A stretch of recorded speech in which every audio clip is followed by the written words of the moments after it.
Ceiling elements in Revit are similar to floors. They are horizontal planes set at a certain height above the finished floor and can even include layers of material in their construction, just like floors can.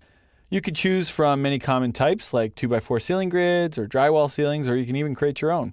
The fastest way to create a ceiling is to use the auto ceiling option. This automatically creates a ceiling from the surrounding walls that enclose the space. And in cases where you don't have surrounding walls, or if the walls don't exactly match the shape of the ceiling, you can sketch the ceiling using familiar sketch-based tools. So I'm here in our office building project. The name of this file is called Ceilings, and I'm currently looking at the first floor plan. Now, I'm going to go right into the ceiling tool and show you a common error that you'll see. Everyone makes this mistake as a beginner, so I'll go ahead and make it on purpose.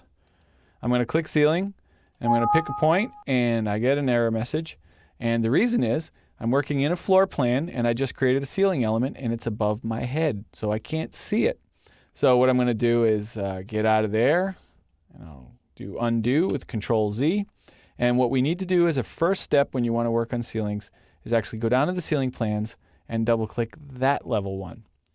And this will be a much better place to create a ceiling. So let's go ahead and do it the right way now. So I'm going to click on the ceiling tool, and before I actually pick any points this time, I'm going to take a look over here. I said there was a few different types. So the template includes a 2x2 ceiling grid and a 2x4 ceiling grid. I'm going to go ahead and choose a 2x4. Verify my ceiling height at 8 feet. That'll work fine for the offices. And then I'm going to move my mouse over here, and you'll see I get the little no can do symbol out here. But as soon as I move my mouse into an enclosed space, because I have this tool on automatically by default, this is going to automatically find those boundaries, find those surrounding walls, and create a ceiling for me with a single click. Doesn't get much easier than that.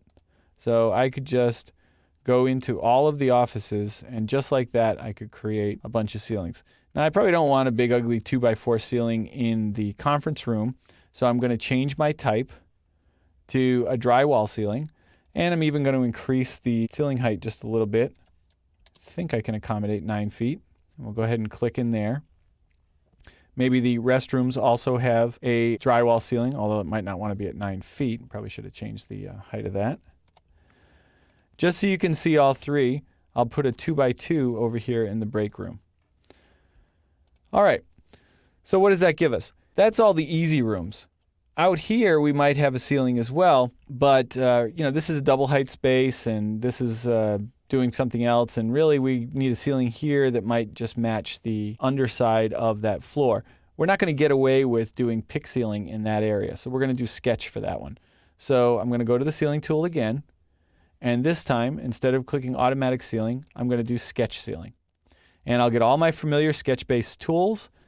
I do want to verify the ceiling height. I'm going to stick with my 8 feet. Or actually, let's go ahead and make that 8'6", just for a little variety there. And I'm going to zoom in on this area. And I'll start with a rectangle from right here to perhaps right about there. Now, it's not really necessary for me to go around the columns. I mean, you could do that if you want to, but the ceiling plane will just intersect the columns and it will look fine in the ceiling plan. So it's really not necessary to go to that degree of detail. But I might want to make a little jog right here to actually get out to the edge of this floor. And I did that kind of by eye. So if we zoom in, you can see it's not quite right. That's where my old friend, the Align tool, will come in and allow me to get that to line up just perfectly. And then we'll go ahead and trim that up. We'll do a zoom previous, and we'll trim that up, and we'll click finish. So it's like any other sketch-based object, and there you have it. You've got that ceiling. Other thing that you want to know about ceilings is, it did a pretty nice job of guessing how we wanted those grids to be oriented, but, when you start putting lights in here, this orientation might not work for you. You can easily shift the grid. You can rotate the grid. You can line them up with neighboring offices. So let's just say, for the sake of argument, that I want to move this entire grid half a tile. All you do is click a single line on the grid pattern, go to your move tool. I'm going to kind of click out here and just drag to 2 feet and then click again. And that will actually shift the entire grid pattern. Now, I could do that repeatedly for all the other ceilings as well, or I could just go back to my friend, the Align tool, and then before I click this time, I'm going to check this box right here, multiple alignment. And that will allow me to make this my boundary edge and align several objects to it. Now you notice that it's got the little lock icons. If I actually click those, what will happen is if I come back later and move this, say 1'6", it'll actually move both rooms together. So sometimes you might actually want to lock that alignment. I'm going to undo that and bring it back, but you might want to actually undo that alignment if you want all of those rooms to move as a unit. The last thing I'd like to show you in this movie here with regard to ceilings doesn't really have anything to do with the ceiling grid itself, but since we're talking about ceiling plans, we probably ought to get some light fixtures in here. That's just simply adding a component. So the procedure is exactly like other components that we've added elsewhere in the training series, when we added toilet fixtures and when we added equipment and so on.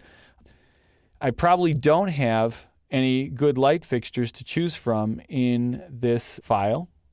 Oh, I guess I'm wrong. There we are. There are some light fixtures in here, but just in case, if you don't see the ones that you want, all you have to do, remember, is click Load Family and go load them in from the library. So these came from the out-of-the-box library right here, and I'm going to go ahead and just choose a 2x4 fixture.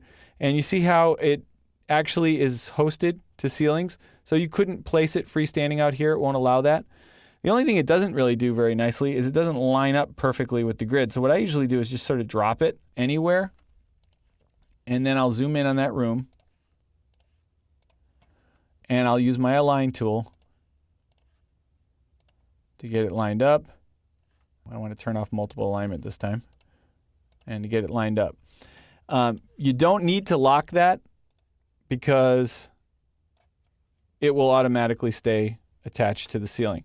So once I've got it in positioned correctly for one of them, I can go to my copy tool, choose multiple, and then begin copying it around the space. Now again, when here you say, oh, well, that doesn't work so well,